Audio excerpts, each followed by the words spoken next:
This episode of Unqualified is brought to you by State Farm, who has surprisingly great rates for your auto insurance.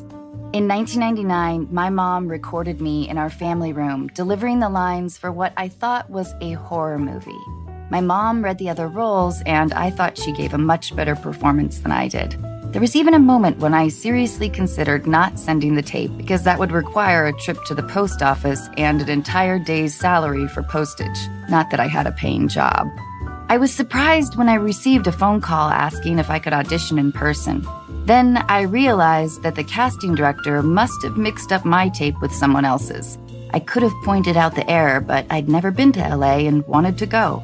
So my parents gave me airline miles, and I flew to Los Angeles, Burbank actually, where I auditioned every day for a week and slept on 3 different couches.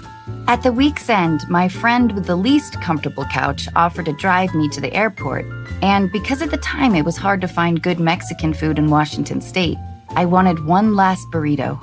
My pager began buzzing just as our nachos arrived.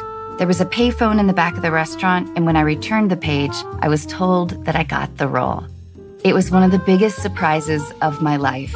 I was also surprised to learn that Scary Movie was actually a comedy. This was after my audition. Speaking of nice surprises, State Farm provides coverage that meets your needs at a surprisingly great rate. Like a good neighbor, State Farm is there. Call or go to statefarm.com for a quote today. Hey everyone, today's guest is the brilliant and funny Jason Biggs, who you probably know from the American Pie movies, Orange is the New Black, and the new Fox series Outmatched. Before we begin the episode, I want to read a couple of your letters. The first is from Charlene to Brittany, who we called on our last episode with Josh Gad, and here it is. Dear Brittany, I am a stepmom with a high-conflict biological mom too, and I relate so much to your testimony. Even though I was really good to my stepson's mother and helped her whenever possible, I never got any kindness or even basic politeness, such as a hello. Then it got much worse. The closer I got to my stepson, who is the second love of my life, the more hostile she became toward me. She would tell my stepson awful lies about me and that he was not allowed to love me. She even tried to convince him that he was allergic to my perfume. One time she tried to sue me for harassment after I called her repeatedly the day I took my stepson, her son, to the hospital. She was on vacation. Despite the effort she made to get in between my marriage and my relationship with my stepson, none of it worked. I would suggest to Brittany that she try to ignore Jade's mom and block her out of her life as much as possible. Focus on your stepdaughter and your partner. This woman will keep poisoning and bullying you as long as you let her. There are a lot of stepmother support groups on Facebook that have helped me through this. I really suggest you look into them. Being a stepmom is extremely hard, but it's also so very rewarding. Hopefully you and your partner will get through this. One last thing, maybe consider parallel parenting instead of co-parenting. A lot of parents have found success in this method. I wish you good luck and send lots of love, Charlene. Thank you so much, Charlene, and thank you again for your call, Brittany. I can only imagine how you both must feel, and I so appreciate you helping each other. Hearing these stories and sharing your own, it's so valuable to anyone living through similar experiences. Thank you, guys. This next letter is from Tiffany to Elizabeth, who we called with Lizzie Kaplan. Hi, Anna. I really enjoyed the podcast with Lizzie Kaplan. You are both such hilarious and strong women. Thank you so much, Tiffany. Tiffany continues, I so relate to Elizabeth as I had an extremely similar situation with my most recent ex. We were together for nearly 4 years, with the first year being what I would consider normal, specifically regarding sex. After that first year, we basically just became good buddies who lived in the same house. I completely understand Elizabeth's anxiety over wanting to end the relationship, especially with truly wanting to keep the friendship going. While from an outsider's perspective, it seems obvious to move on, when you're in it, it's agonizing to know that you will most likely be hurting someone you love and care about, and that the hurt may cause them to no longer want your friendship. I had a very unique situation where I got a job out of the country and he decided not to join me, so it was like a breakup without breaking up. I always wonder if and how I would have ended it should I have stayed. Would I have had the courage? I will never know. I would like to say that it just gets harder the longer you wait. I still truly love and care about my ex and hope he finds someone beautiful with whom to share his life. Elizabeth should know that she deserves to be happy, and that just doesn't seem to be the case with her current fellow. A girl's got needs. I sincerely hope they can stay friends. Much love to you, Anna. Tiffany. Oh, Tiffany, thank you. That is so wise. And Elizabeth, thank you so much as well. And listeners, you guys, I love you. Thank you. Please help the Unqualified community grow by sending us your questions, your answers, and your stories. Just go to our website, unqualified.com. I love you guys. Here's Jason Biggs.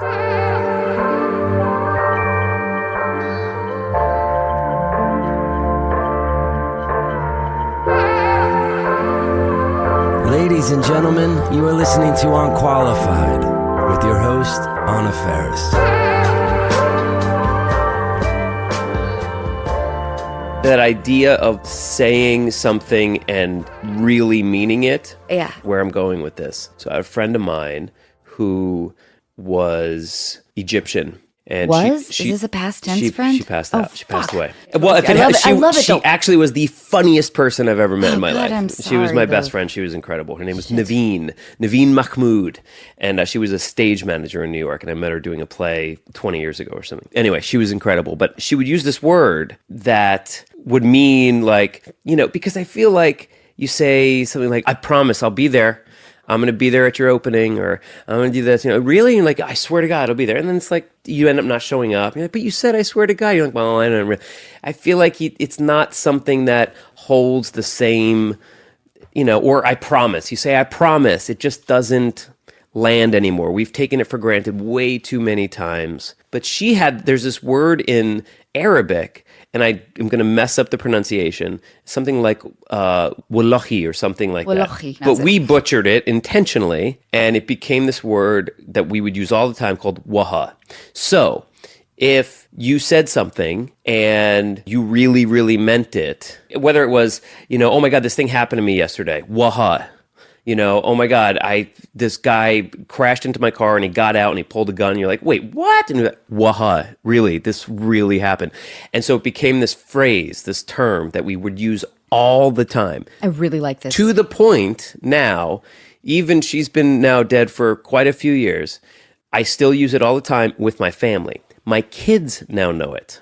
I'll call them out on something, be like, did you, whatever, homework. There's marker on this chair. Yeah. Did you do that? Did you do that? No, I didn't do that. Waha.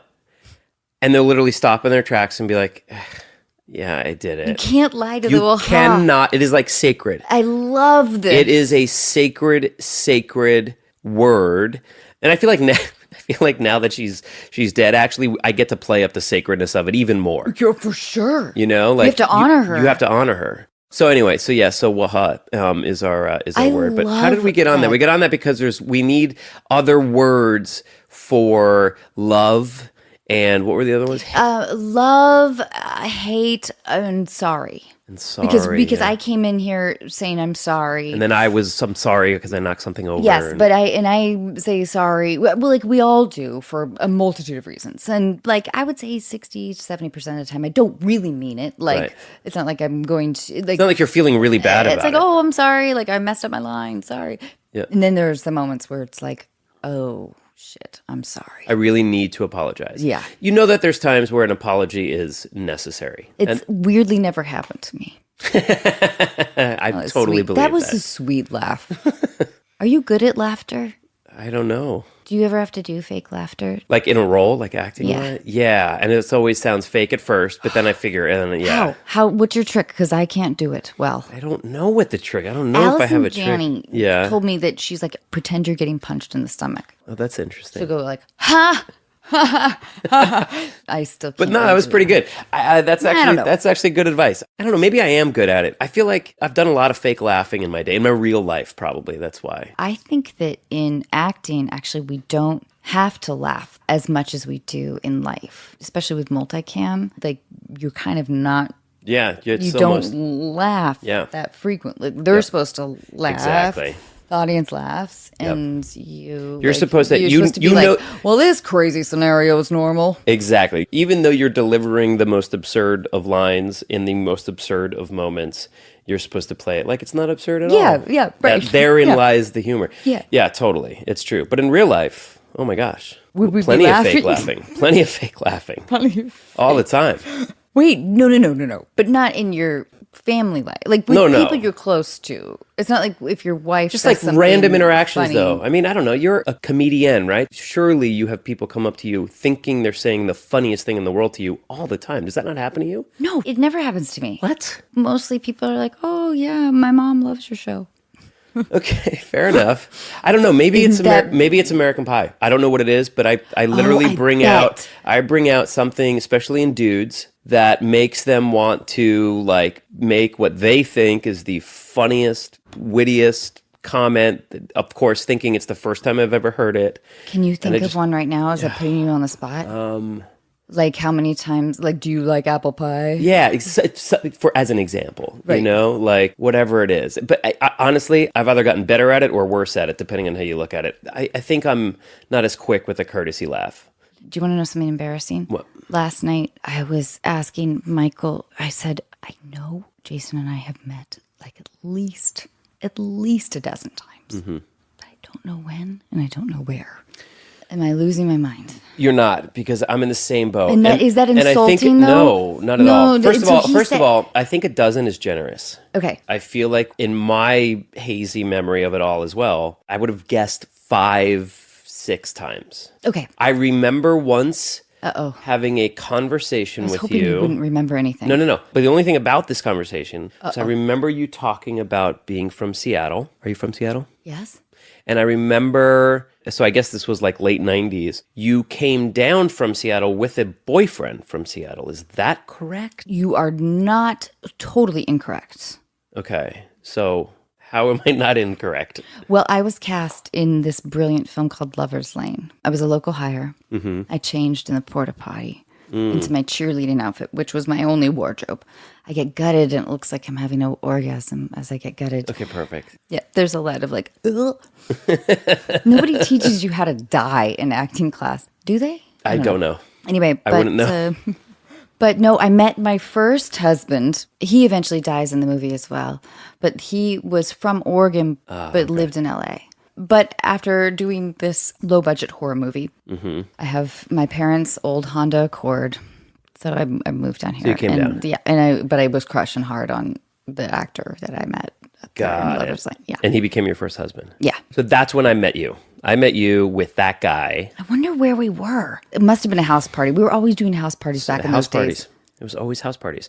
Well, for starters, I mean, I was underage at first. Well, I guess I did turn 21 in 99. But still, it was like house parties. I mean, whatever. You went to the bar, but then it was like, Clay closes at 10 p.m. And then you're like, I guess a house party. But there was always someone who had a house. There was always someone who was doing a little bit better than you were. Like, I remember going to parties at, like, Ashton Kutcher's house right when that 70s show hit, you know? So it was like there was a period for like 2 years after I'd moved to LA when it was like I was working but not making really any money, but I'd end up at these houses of like dudes that I knew that got their first paycheck, and you'd be like, oh, cool, we're going to Kutcher's house, or, you know, it's just like that's where you'd end up. Weren't those surreal Oh my God. times? Yeah. And were they joyous? Or were they just like mystifying? I don't know. Or is there a combination of that? Yeah, I'm sure a little of both, I think. Because You there know, is that crazy surreal elements. Like when you've arrived to town and you're at Ashton Kutcher's house, or you're at your first movie premiere and it's totally. like, oh my God. Yeah. No, it's all very surreal. Yeah. You know, it's interesting. It's still kind of surreal for me. Maybe it helps that I moved back to New York. But this town, for me, and I don't mean this with any disrespect to the town, it just has a sheen. Don't you disrespect this town. No, it has here. not here. Not here. Look, it just has this sort of weird faux glow and surrealist quality to it, the whole thing. I think partly because it is very Hollywood, right? So it's not lost on me that driving into a studio lot is not a normal thing that walking onto a set of a TV show that millions of people tune into is not normal. And it's never really been, it's become part of my life, but I don't know. Maybe it's because I've been living back on the East Coast for a few years now that when I come back here, I'm like, wait, this is crazy. This is like not real life. It is. You can make it your real life, obviously. And obviously having a family here would, I imagine, help that. But I had my kid here and we just left. So I don't really know. Wait, you and your wife just left your child here? We left him here, yeah. Good for you. Wait, you sound surprised. I left him here at your house. Is he not here? Oh, shit. Oh, shit. The whole thing is surreal. It's all very strange. You know, when I moved from Jersey to LA and had that like, what is going on? And was that 1999? I moved in 97. 97. Yeah, I started when I was a little kid and then was, you know, kind of working throughout my childhood on and off. And then the beginning of high school worked a lot. And then the last 2 years of high school, I was not working, which on the one hand was great because I got to like, you know, I got my first girlfriend, I got my driver's license. I got to be a quote unquote normal kid a little bit. But then I graduated high school, went to go to college, hated it because all I wanted to do was act. And you went to NYU. I went to NYU, but I was miserable. And I still had an agent and I would go out occasionally. But it was a real like, ugh. Did you want to study acting in college? I should have. I did not. At the time, What did you want to study? want to study really nothing else, which is why I should have gone into an arts program. But I don't know how much of it was my parents or how much of it was my thinking as well, but either way, it's a little blurry. It might have been my mom sort of made me think this, that I had this money that I made as a kid that was going towards college. That was sort of the only intention behind it. And when time came to go to college, it was like, you're going to study something else. Like, what if acting doesn't work out? What's the point of going to school for acting when A, you have an agent already, and B, you've already seen acting goes for stretches without making any money, years. So they wanted a solid plan B. So they were like, you're going to college to like study something else. My parents were the same way. The problem was, all I wanted to do was act. So when I got to college, I was fucking miserable. I didn't want to be there. I was taking these classes. Wait, did you live in a dorm? No, and that was the other problem. I did not even like do the college experience. That was another bit that was all twisted. Wait, so you commuted? Commuted from Jersey, yeah. Not a terrible commute, but I missed out on the whole social aspect of living in the dorms. That's the only thing. That's freshman year. Yeah. Like, it's Yeah. just like getting wasted at somebody's fraternity It or sucked. something. It sucked. And I was like taking classes that I did not want to take. So what do I want to do? And I was like, well, maybe finance. I don't know how I got that in my head. You're commuting on the train. You're like, Commuting on the train, I'm like a hedge fund bro. Yeah, so I was like, well, finance. That'll be interesting, Yeah. you know? And so I took an economics course, and then there were like some prerequisite courses, you know, it was like what? creative writing or something, and then like creative writing for finance? no, it was like because I hadn't declared myself a finance major yet. Oh. I was at the College of Arts and Sciences with a plan to transfer into Stern School of Business. That was my plan in the fall of '96, going into NYU. Did you have a fantasy of yourself during this time of being like kind of a hotshot hedge fund guy? Like, I No. don't know. No. Nope, my It was fantasy. just like to make your My mom fantasy. happy. My fantasy happened. My fantasy was to audition for and get a part in a show that brought me out to LA, and I got to leave all that shit behind. And that's exactly what happened, but not until a year later. So I went through the motions. I'm at NYU spending $25,000, $30,000 of my own money that I had earned as a kid actor. And I'm miserable, taking this economics course, not understanding half the shit they're throwing at me, just going, what am I doing? Spent most of the time, so I would commute. I would take a bus from Jersey. Well, I'd have to walk up a big hill to the bus stop, take a bus into the Port Authority, and then take the subway down, the N and the R down to NYU. And also, so I was working part-time at a Gap Kids Baby Gap combo store in the Garden State Plaza in New Jersey. Were you a greeter or a fool? I was a folder, but then I made it up to cashier, which was big. I got a key, Yeah. handle money. Did you find everything you needed? I did, thank you. And I made sure everyone did as well. You were a good employee. I'm sure they were sad to lose you. They were sad. Yeah. So I'm working part-time at this job, met a girl there who became my girlfriend. Wait, did she also work at... Gap Kids Baby Gap. Yep. Gap Kids, Baby Gap. So she and I were seeing each other, but then I was going into NYU, but I was miserable. I'd get there. Oh, you missed her. That's also part of the life of misery with NYU was also because you missed... My girlfriend's back there. Baby Gap. Yeah. my baby Gap girl. Yeah, so I have this girlfriend. I'm commuting into the city. Then I would get there. If I was early, I'd have nowhere to go. I'm just like sitting in Washington Square Park in the winter. Oh. Like because I didn't have a dorm Oh. and I didn't really meet anyone. Oh I my like gosh. So you're I freezing. met some kids, but then like, You're essentially like life is not all what I it dreamed sucked. to It be. sucked. It sucked so hard. So, finals are coming up. Now we're in December, the end of that first semester, December of 96, and we're doing finals. And I think I took my first, Ugh. I took, my creative writing final and I did fine. And then I was taking I 4, would really like to see do what I that. wrote. Yes, Yeah, I would me love too. that. I would mean, love it's gotta that. Do be you think that your parents have it? No, not my parents. I need to call Mr. and Mrs. Biggs, Biggs.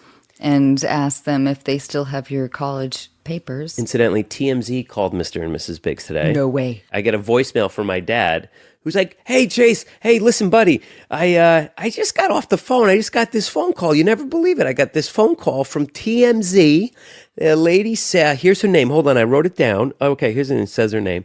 Anyway, she called. She was very nice. She just said, she's like, look, we'd love to have Jason on the show with Harvey Levin, and if you want to call, and that'd be great. So anyway, listen, I just thought I'd leave you the voicemail. And by the way, this is some hot shit. When did I become your press agent? And then he hangs up.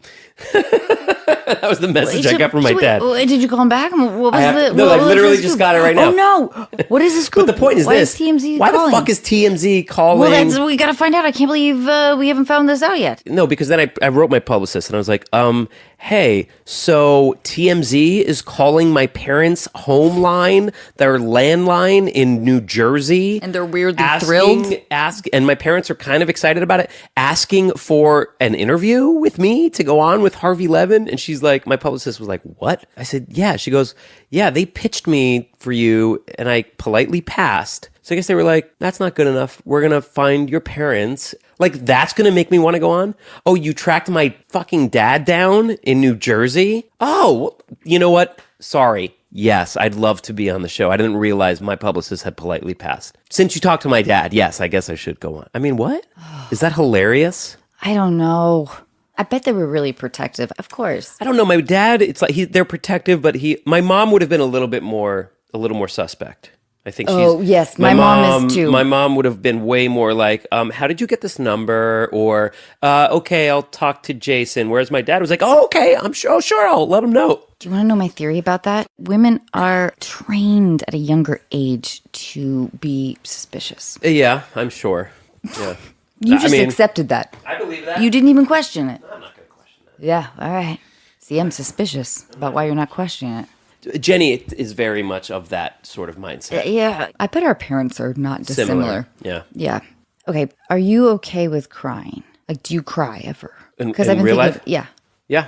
I'd say a fair amount. Like how? Like how? I'd probably say more. I'd probably say above average. What does that mean to you? Like once a month, once a week? At least once a month. I would say at least once a month. Do you do it privately? Both. Privately or with my wife. That's like a full, I got to get these tears out. I have a lot of feelings. Let's get them out. But also I get choked up a lot lately. I find that now, as a parent especially, I find myself getting choked up at the weird. Last weekend I was home and my kid, out of the blue, just goes, Oh gosh! Oh, of course. Like shit like that. They're in New York. They're in and New you're York. away, and First of all, I fly home Friday nights after our show, and I get in Saturday morning, and then I have all day Saturday and Saturday night, and then I have all day Sunday, and then I either fly back here late Sunday night or first thing Monday morning. And I've been doing it every weekend, and it's been fine, and it's been great, because even if I'm tired, I get there, and then the boys come running to me, and it's like, okay, this is the best. That but must be so difficult to get it back on that the plane is hard. Yeah. It's hard. Yeah, but this was the first weekend when I got there on Saturday morning where I was like, ooh, I did not sleep at all on Friday night's flight for whatever reason. And I was just struggling. I was like, oh my gosh, this weekend's going to be hard.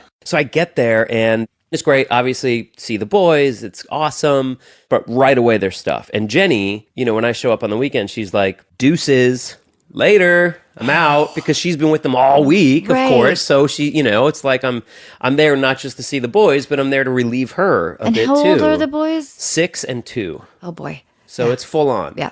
And my oldest had a birthday party to go to. I landed at 9 a.m. I had to take a super late red eye, and the party started at 10. So I literally go from JFK, to go to get the to the birthday party? apartment, Oh boy. literally grab my son, go get a birthday present and show up at this birthday party. And by the way, had a fine time at the birthday party. Sid loved it, my oldest kid. Oh, yeah. He just had the best time. But then he wants to stay after the fact and like stay longer with his friends. And so then I became the bad dad because I'm like, Sid, we got to get back. Like I gotta. Yeah, what I'm just excuse did struggling. I was like, well, we have to go back and see mommy. Mommy wants to see you, because he's obsessed with his mom. So it's like, if I play that card a little bit, it's like, buddy, we have to get back. Mommy's waiting for you. That's good. P.S. She was not waiting for him. Whatever. Yeah. Anyway, later that night, Jenny and I get into a fight. Stupid fight. And at one point during the fight, I remember saying, I don't have to come home on the weekends. Oh my God. I'm like, I fly in, I take a fucking red eye, I'm here, I spend all morning with the boys, and I'm getting, we're in this fight. I was like, I don't have to come home. And she's like, no, but see, what? How could you do that? But here's how much I've changed as I've gotten a little bit older. No restraint with that? Like was there a moment where you were like, maybe this shouldn't come out of my mouth? Yes, and I had that restraint for a good while until it just went away. Yeah, well, but the good news is this. The good news is this. Yeah. I recognized it right away. I apologized right away. Oh, that's sweet. I said, I'm home. You know why I'm home. I wouldn't miss it for the world. And I'm super sorry and blah, blah, blah. But still, there was that moment. And then the next day, same thing. She was like, okay, I'm going to go. I had both boys. And then we went out in the morning. And then I had to come home to put the little guy down for his nap. And then Sid and I, my oldest, were out in the living room doing a puzzle. And it's quiet. We're putting the pieces of this puzzle together. And at one point, he just unsolicited, out of nowhere, just turns to me and goes, Daddy? I go, yeah, buddy. So I want to tell you something. I said, oh, okay, sure, pal, what? And he goes, I'm really lucky that you're my daddy. Oh my God. And I got choked up. You just brought it all back around. So was the last time I cried. And I'm like, oh, buddy, thank you. I gave him the biggest hug. I mean, he was literally like, I can't breathe. You have to let go of me. And I was like, those are those moments. But that's why I went home. I mean, not just obviously, and also to help my wife. I mean, she's alone with these kids during the week. I love that. Yeah. Anyway. This episode of Unqualified is brought to you in part by Best Fiends. We all know there really is only one Match 3 style game worth playing. It's the one with an actual storyline, cool collectible characters, and non-stop action-packed adventure. It's the one with literally thousands of challenging puzzles to solve. And yes, I'm using the word literally correctly. Of course, I'm talking about Best Fiends. You meet your best fiends early in their careers. They don't have much experience, but they have heart.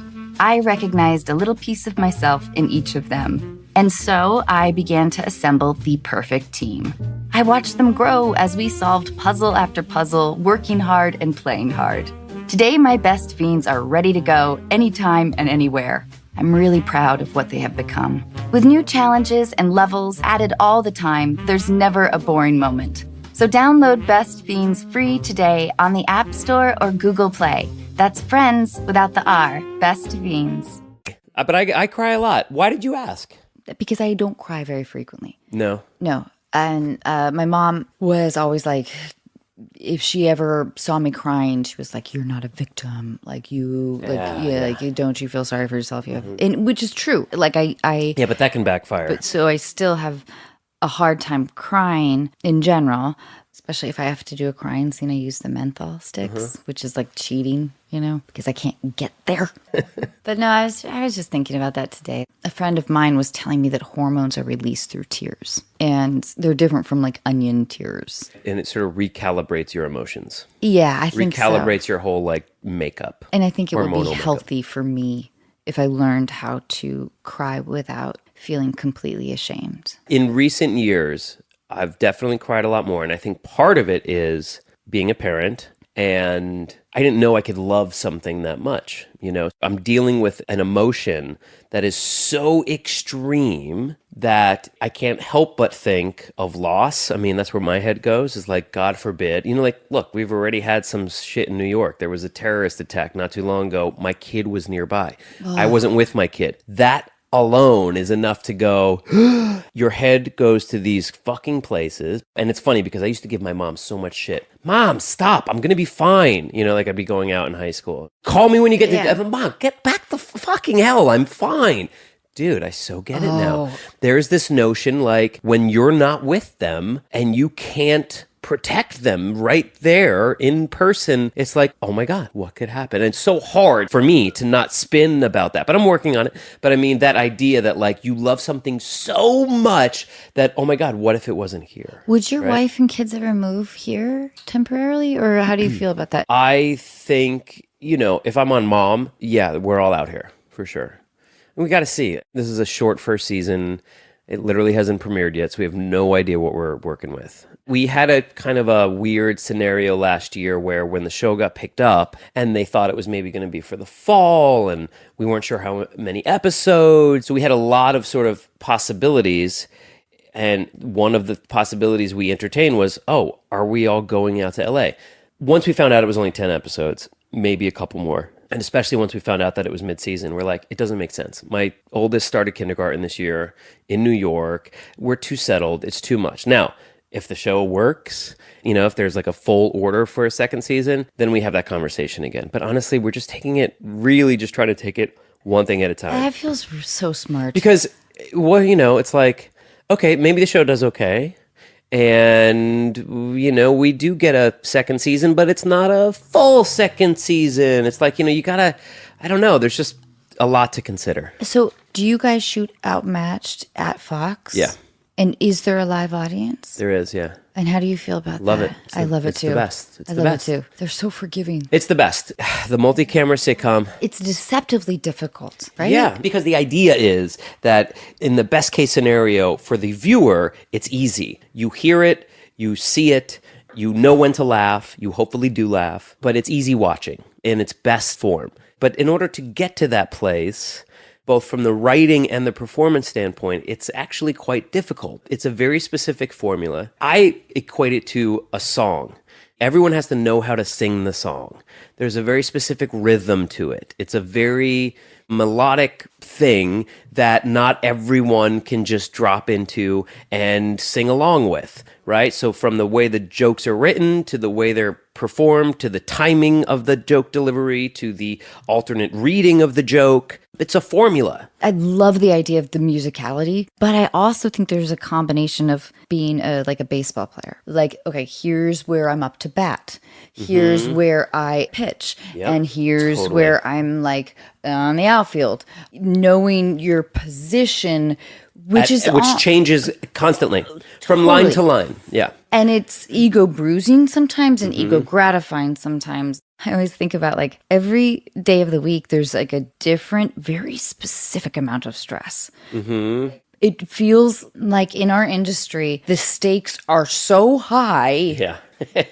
So who encouraged you acting wise? Was that both your parents? Yeah, I think so. They were very encouraging. It's weird. So I started because my older sister was doing it first. And she was in this dance group in New Jersey. She's a bit older than me. And she was in this dance group when she was a kid and was quite good. And they like found some success and they traveled around. Because we grew up right outside New York City, a lot of the other girls, their moms started taking them in and get agents and managers. Did your mom do that? So my mom did that, with my older sister, thinking, hey, if she works and she gets commercials and she's doing theater and whatever, it's a fun hobby, but more than that, it'd be a good way to maybe put away some money for college. And so at one point, my older sister, myself, and my younger sister were all doing it. My sisters both stopped as they got a little older. They didn't work as consistently and they just kind of drifted away from it. And I just worked a lot and loved it and got some pretty big things. Yeah. They were both very supportive. I mean, my mom is a nurse, and she ended up, because for a long stretch between working or auditioning, she switched her schedule to work nights so that she was available during the day to take me to auditions in the city. I mean, that's a huge sacrifice. That's that's a big thing. And then, I'd get a job. And actually, my first big job out of New York was in Seattle at the Seattle Repertory Theater. Really? That was my first job too. No way. Yeah. At the Begley Right? Was that what was the I name of the worked theater? at the Seattle Rev. Yeah, the Seattle Rep. There's a couple theater. There was like Yeah, two you're right. theaters. You're right. The I worked Begley at the Right smaller Theater. one. Yeah, and so I did this play there, and we lived there for 3 months. And What play did you do? it was called Conversations with My Father. It was a Herb Gardner play starring Judd Hirsch and Tony Shalhoub. So you were on the main stage. I was just on Yeah. a backstage. Yeah, it was a big production. We did it on Broadway the following year. And I fucked up a lot of my lines. But I only had 3. But you fucked them all up. Yeah. But it was an Arthur Miller Okay, well that that makes has sense never then. been actually produced again, I think. Because of you. No. Yeah. But my mom came and lived with me, gave up her job, came and lived with me. My dad was by himself now with a 10-year-old daughter. My older sister was out of the house, I think, at that point. But there's sacrifices. So they both supported it. When I was thinking about you coming over here today, I was thinking about how our careers feel like they have a lot of similarity. Uh-huh. And I was thinking about how we both started acting at a young age. Mm-hmm. We both had parents that were not in the industry. And then getting our big, flashy start in Same time. comedy. Yep. And around the same time. yeah. I mean, I think American Pie came out a little bit earlier than Scary Movie, but then to be in comedy and to have the division, okay, well, she's not a dramatic actor. When I felt like I'm the most dramatic person that there is, even though I can't cry, makes me even more angry. But then to have sort of that flashy success during that time in the early 2000s. But you kind of felt like your career was out of your control. Yes, that my representation viewed me as a certain type of performer that I wasn't ready to subscribe to. Right. I was like, I can do anything, can't I? Can't I? Let me at least audition. Let me audition for fucking dramatic things. That element was confusing to me. Yeah. Is this relatable at all? Totally relatable. I hope that it's not insulting in any No, to way. God, no, because not at you're all. a fucking great actor. No, thank you. No. It's not even a little bit. In fact, it's something I've thought about a lot because, I look back on that time when American Pie hit and having come from a background that included not just comedy, but lots of drama, right? I'd been on Broadway. I had done all, and so to suddenly, immediately become, oh, you're this actor, was on the one hand great, cool. I'll be whatever actor you want me to be. The fact that I'm getting offers for work, the fact that I have the apartment, the fact that is great. So on the one hand, I was actually okay to embrace it. And on the other hand, it felt like it was not quite in my hands at all. It was a decision that was being made for me and around me and not with me. And so, I look back at those movies that I did right after American Pie, like those first choices. What were the first movies that I made after it? And, they were all kind of the same teen, comedy thing. None of them worked like American Pie did, if at all. And for a while, I had regrets about it. I was like, wait, why didn't I hit the pause button and say, wait a minute, I'm not just that guy. Why don't we wait and not just take the sort of thing that's right in front of me? And why don't I see if I can push myself a little more? But honestly, that is so much easier said than done. Oh, completely. Heath Ledger does 10 Things I Hate About You and then goes, hold on, it's a great movie, I killed it, but I'm this other guy. More power to him, right? That is impressive. I didn't have that strength. By the way, I'm not comparing myself to Heath in the talent side, but I imagine if I had said, okay, I got this hit movie, but here's what I want to do. If I was super steadfast, if I was had all my reps and going, guys, I'm not doing another fucking teen comedy. Here's what I want to do. It may or may not have happened, but maybe it would have. I don't know. Maybe it would have been different. But in hindsight, there's no way I would have. Even now, I think about it I feel the same way. How do you, also because, look, as a kid actor who had seen the ups and downs of the industry and American Pie having come so soon after that stretch of time that I spoke about earlier where I was in college, miserable, studying shit I didn't want to study. All I wanted to do was act. All I wanted was an acting job. All I wanted to do was go to LA, have an agent, I come out in a #1 movie in the world. I was like, fuck yeah, great. You're offering me another movie? I'll take it. Are you kidding me? There's no way I would have done it differently. There's no way. I would not have had the power. And, look, did that affect me moving forward, is there still a ripple effect of that? Yeah. I'm the last, maybe not the last guy anymore, but I am not the first guy you think of for that cool, edgy, dramatic part. I'm just not, as a result of whatever. That's fine.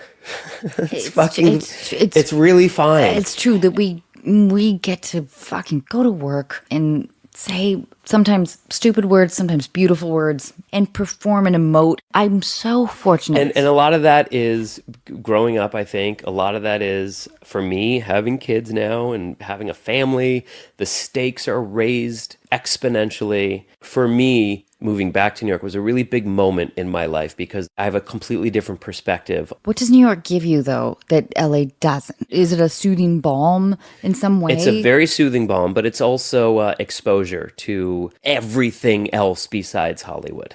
I feel like when I'm in Hollywood, and obviously LA it's a great city. It has a lot to offer. It really does. For me, when I'm here, I have a hard time disconnecting this town from the industry. I can't do it. I've never been able to do it. I still can't do it.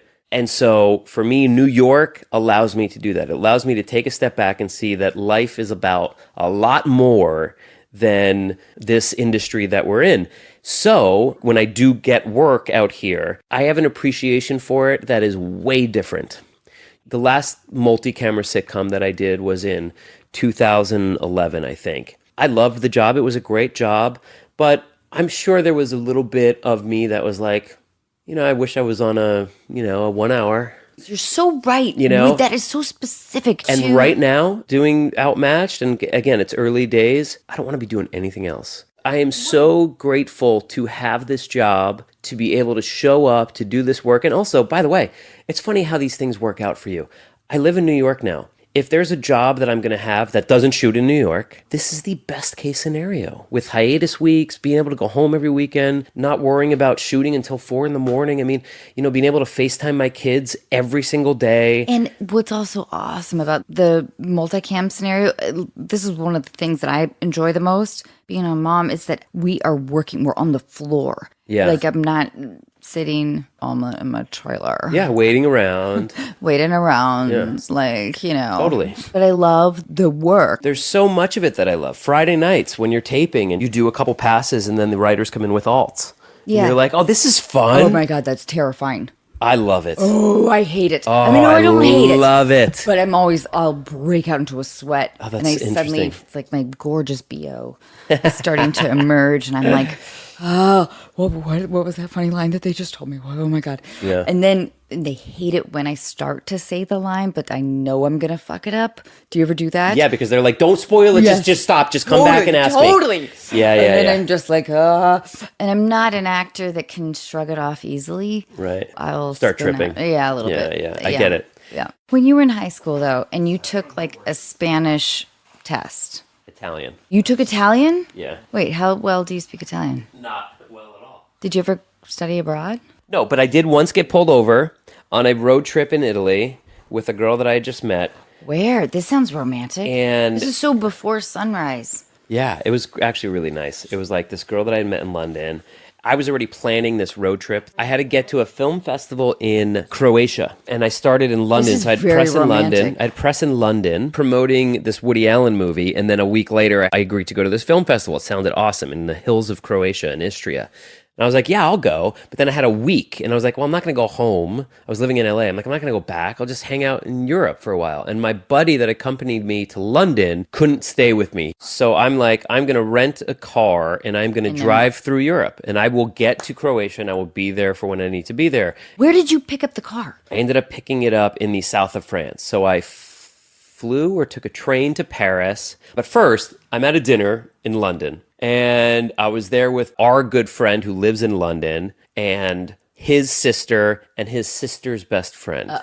Who was very cute. It was very cute. And we're having this dinner, and she and I are kind of flirting a little bit. They're all British, right? They're all British. Flirting, having fun, doing my thing. Mm-hmm. And Cute brunette. And I tell... Classy, but giggly. Yeah. Yeah, I know the type.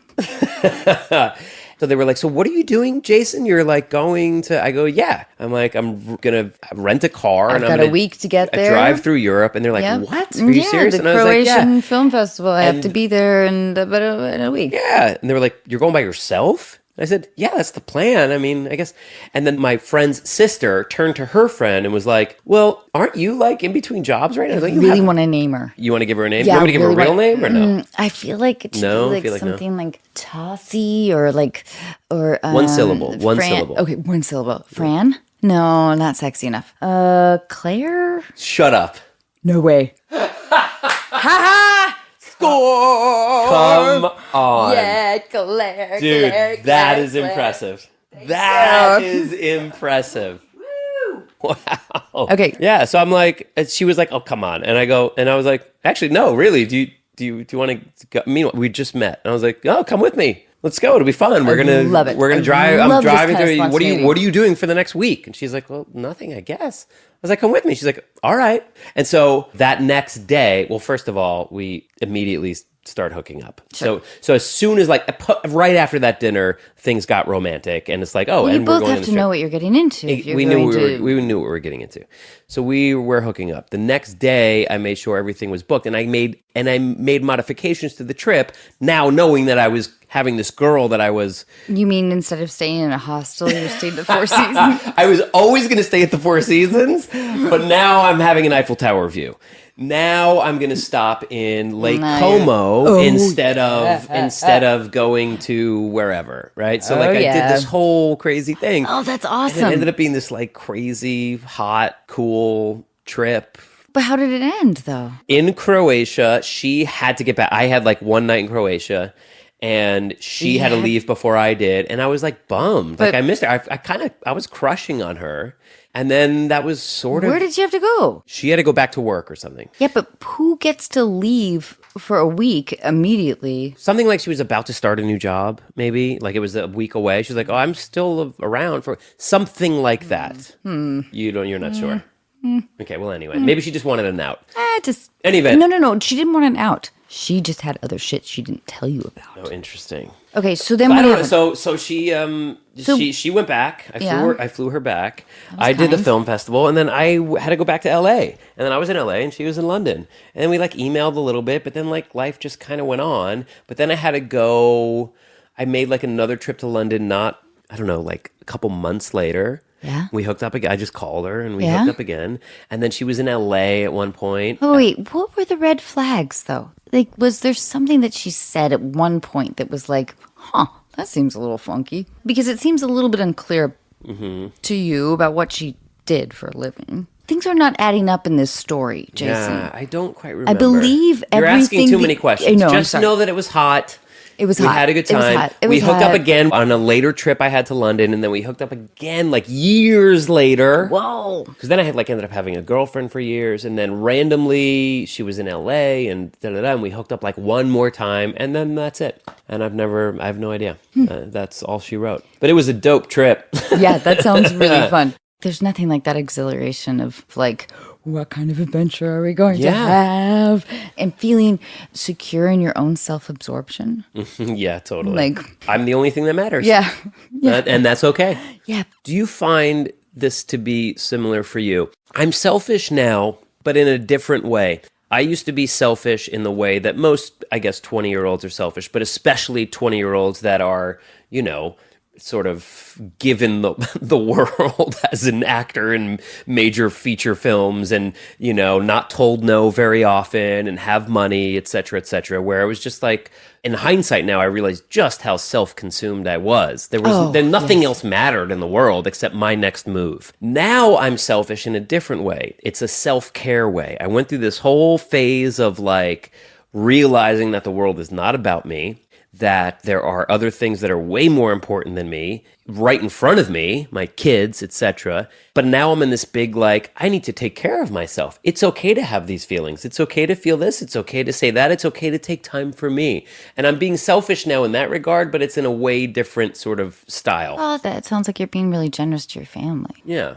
I'm You also gave me a look deflecting. when you gave me a look when I'm I said totally when I had you there. deflecting. Oh my God, you're like oh, you're man. still very selfish, Shit. aren't you? Oh, totally. Yeah. Yeah, fuck, I am. I don't know. Maybe I am too, and I don't know. But something about the idea of, okay, so each job feels temporary. We make these close friends. We land a job, which is like the most thrilling thing to Such a actually. high. Such a high. And then we work these temporary jobs. And then we go out and, like, a few months later, try to get another job so we can afford our newly expensive home that we were like, oh, well, that seemed like a good idea. So I do think that that creates a specific shell. And it feels like there's a disposability. Do you think I'm right about that? It's interesting. I think I understand what you're saying.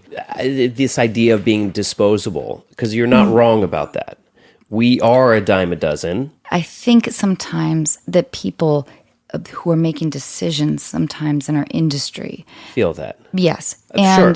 And I do think that that's why we have to be proactive. Totally. Well, no. Let me clarify. I You know what I agree that mean? I offer something specific and good and worthy of employment, as do I think that of you, as do I think that of a lot of my peers. But in general, if we're going to look at the way employment in this town works, yeah, there's lots of horses out there. And look, I'm sure, by the way, there's jobs that I've done where, maybe American Pie is one of them, where you go, well, it couldn't be anyone other than Jason. And believe me, there's jobs I've done where it should have been someone else. Oh my gosh. It is what it is. There are lots of us out there. It is highly competitive, but that's why, I don't know. I'm just grateful to still be in the race. Oh, completely. You know what I mean? The fact that I can still, I've had in social media now, I've had serious issues with trolls. Really? I've gotten into trouble before But on how Twitter. how did you find out about that? Because I just don't look. I'm That's too very smart. terrified to look.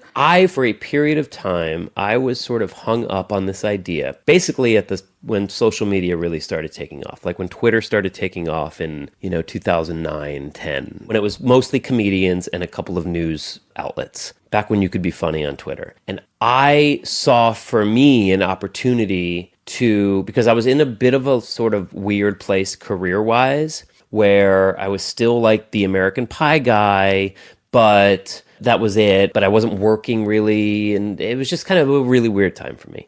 And Twitter was this opportunity, I thought, for me to show a side of my sense of humor, which was a bit more out there, outlandish, and provocative. And so I became sort of this, this not forced or made up personality, but it was a bit of a caricature of myself. What did you do? I just made jokes, random jokes. Unfortunately, some of these jokes got me in trouble, and it really fucked me up for a while. At first, I was so combative and Oh, you were? yeah, and very what? It's a fucking joke, people, lighten up, and taking no responsibility for my own involvement in it, which, by the way, it's like, yeah, dude, fuck, man, times have changed, and it's, it's part of the deal now.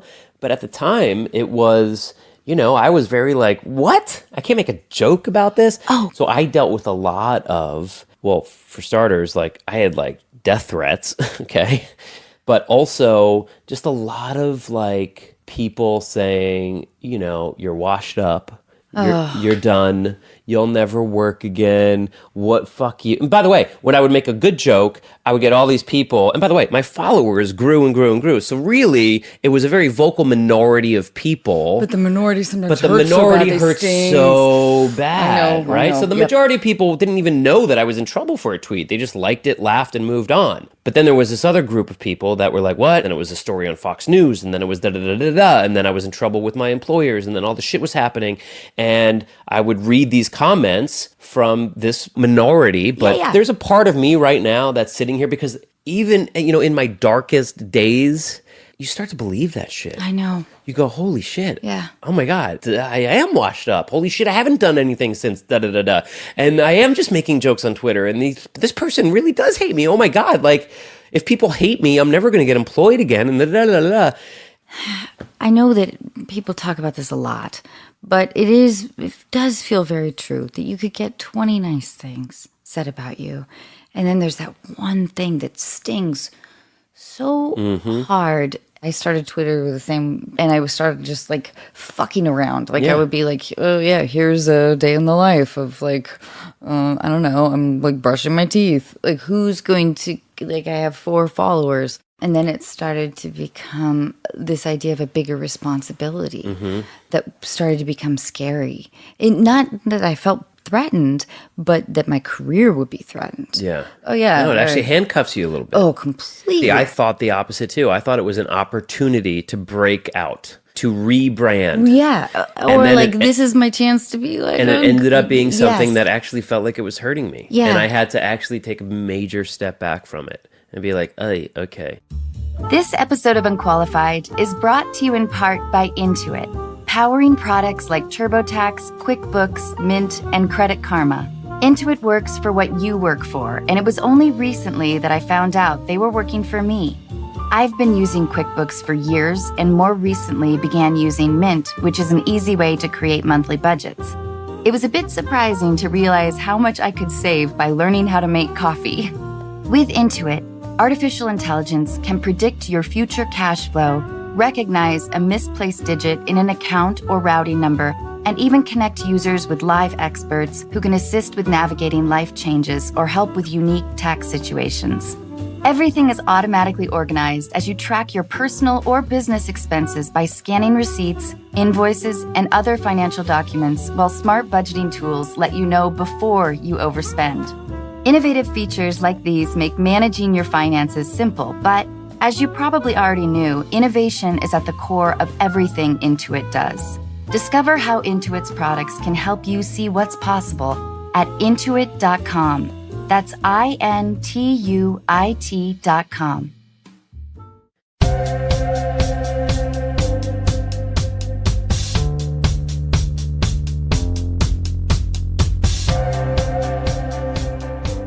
Jason, we're going to call a couple of people. Let's call some people.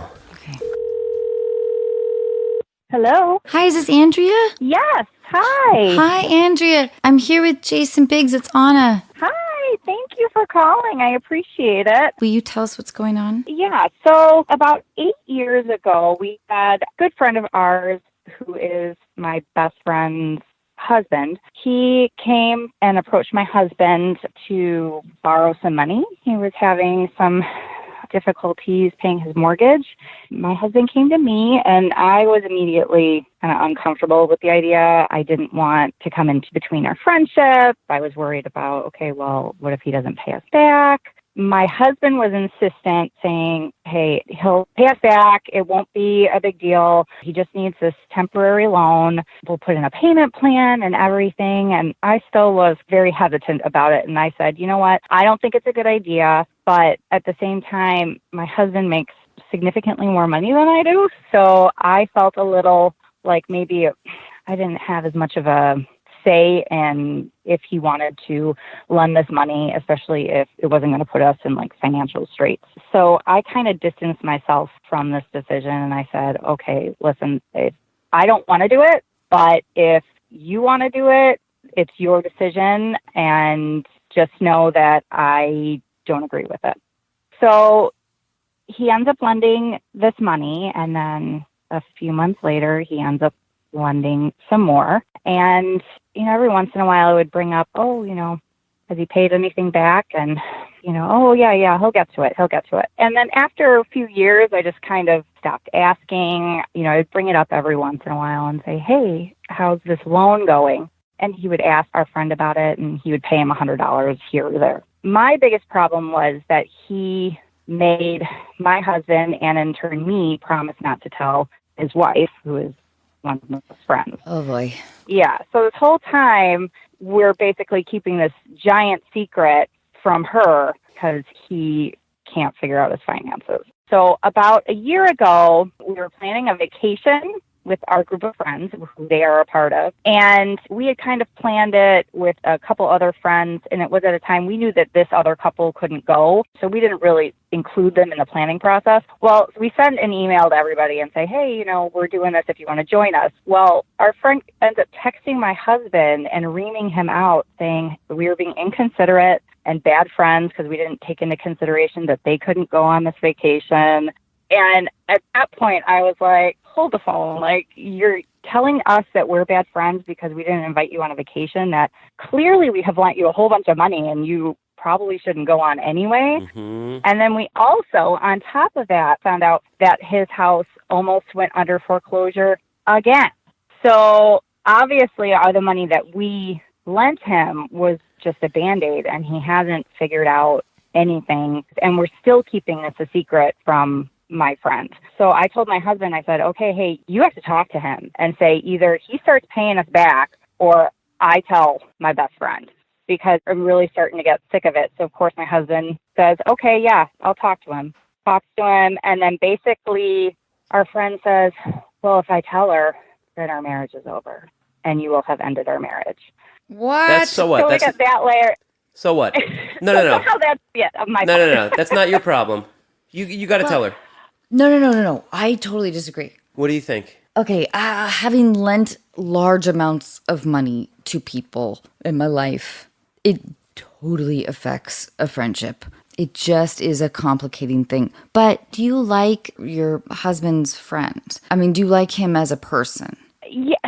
So it's a little complicated because I have also been friends with him for a very long time, but over the years, I have started to kind of lose respect for him because I found things from my best friend and from other people. I don't think he's necessarily doing anything malicious, but I think he really has a problem managing his finances. I have a question. Yeah. What is your relationship like with her? Oh, I love her to death. Yeah. She's one of my best friends. Now, she can be quite critical of him, and money has been kind of an issue in their marriage, but he's keeping this giant. She would be mortified if she found out. But what are the risks if she were to find out? Yeah. It seems to me that the thing that we should be most concerned about saving here, that's your relationship with her. Yeah. So is that in jeopardy if she were to find out about her husband's duplicitous fiscal ways? I have kind of thought about this a lot. I do think that she would probably be more pissed at him than she would at me. And I also think that, I mean, I was kind of dragged into this. I tried to fight this with my husband for a long time. And my husband was doing this from the goodness of his heart. I mean, he is a wonderful man. But at the same time, I was like, I feel like I don't think I should be the one to tell him.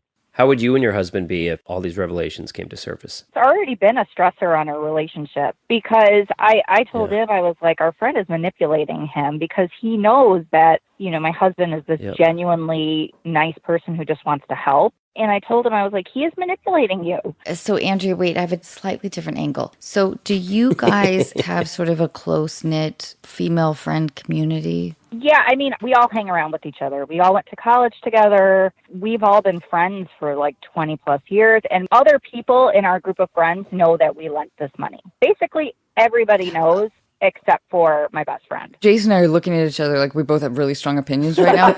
I'm like, fuck that, man. It's a virus in their relationship. Oh no. I have the complete opposite take on this. Let me hear it. My take on this is that if you guys are financially okay and there isn't a massive amount of struggle, you kind of let this go and you support your friends, you love your best friend. Right. It's gotta suck for your friend to feel left out. That must be very confusing to her. And I don't think it's fair to her either. Right. We're all gonna fucking die. Just to, you know, bring like a sense of doom to all of this. But I feel like you're asking these questions for the most beautiful reason, which is how do we heal this? But I do think that you probably want your friend on vacation.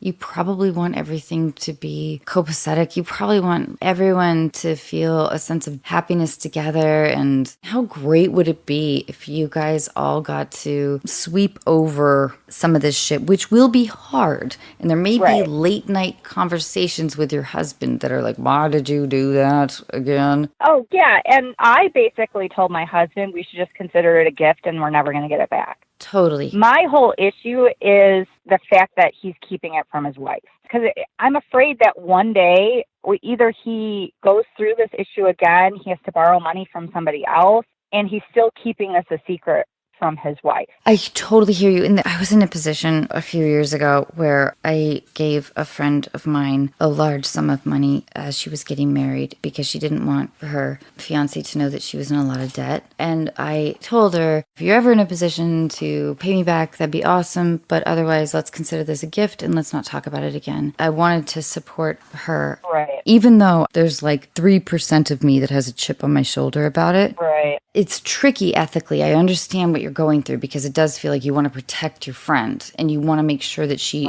understands everything. At the same time, you might be shooting yourself in the foot. Right. You might be losing a couple of friends and not also protecting your friend. It's a very weird situation. And I totally understand what you're saying, and I totally appreciate that side of it, because it's one of those things where I forgot about it for a long time because I just put it out and it was like I didn't want it to affect anything. It's just when the situation where we have somebody who's making us feel bad about something when we're trying to help them, that was, I think, the part where I was like, got really for sure. aggravated and annoyed.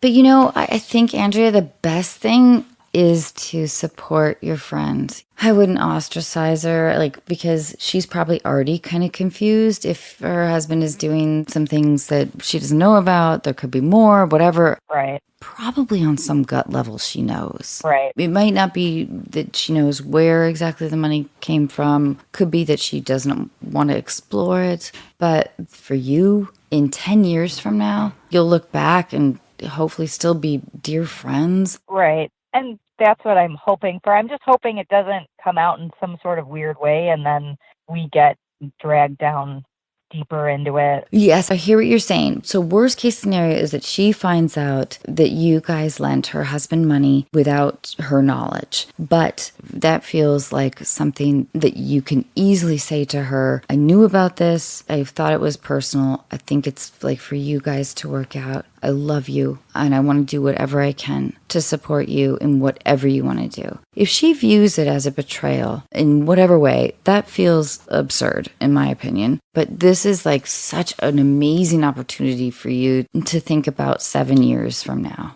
Right. But I do think that if this friendship matters to you, then you need to protect it. Yeah. If she ever accuses you of betrayal, that would be a little reactionary on her part. Yeah. Do they have kids? Yeah, they have a daughter. I want this. I just want this guy out of the picture. Yeah. I want you to save her from this guy. That's my thing. I know, I'm but like, I don't think she can. Andrea, you can't save anybody from anybody. They have to make that true. choice. That's very true. You know, and they've had issues. I just don't want to be the catalyst for it if she does find out one way or another. No. I don't think you should be the messenger on this one. Yeah. Because in the future, I suspect, who knows, but I think she's going to really need you.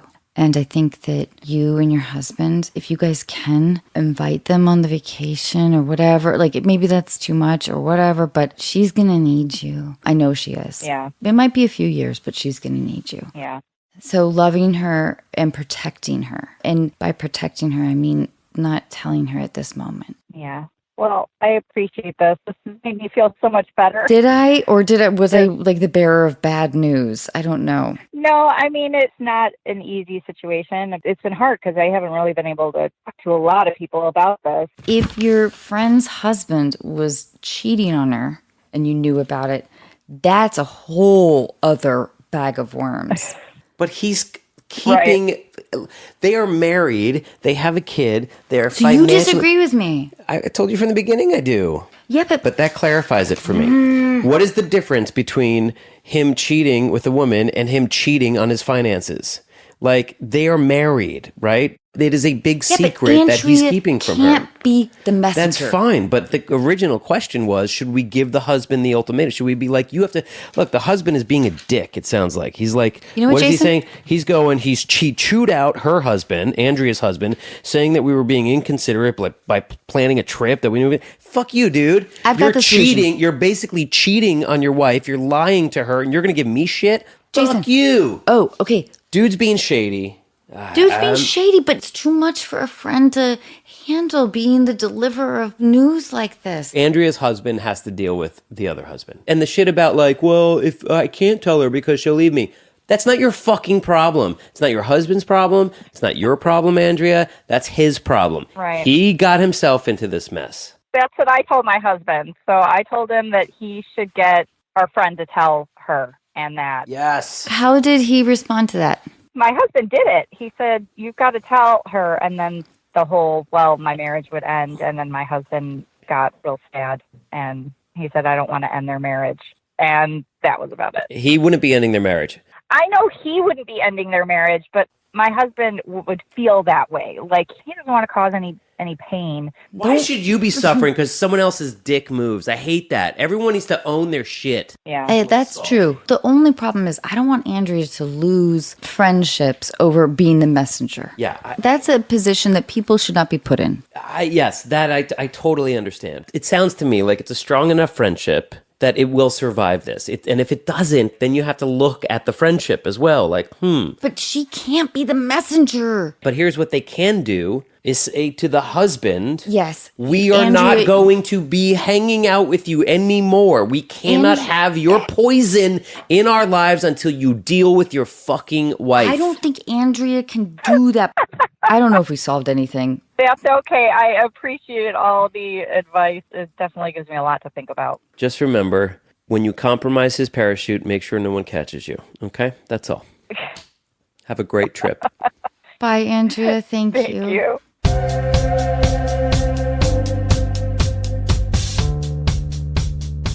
How much money have you ever lent a friend?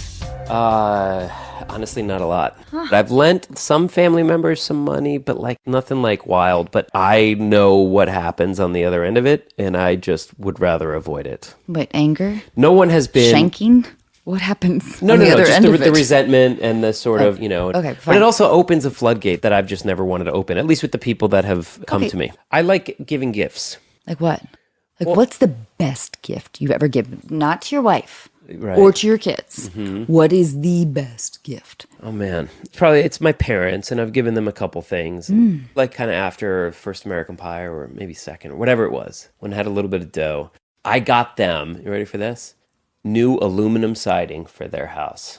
They were blown away. They're from Jersey, aluminum siding. It's a very specific type of thing, but the house was like getting old. They Is were that like for the snow? Is it weather protection? kind of, yeah, it's weatherproof, but it also is like these old, like sort of 1970s houses, 2-story houses in Jersey, They wanted very the suburban. 70s look?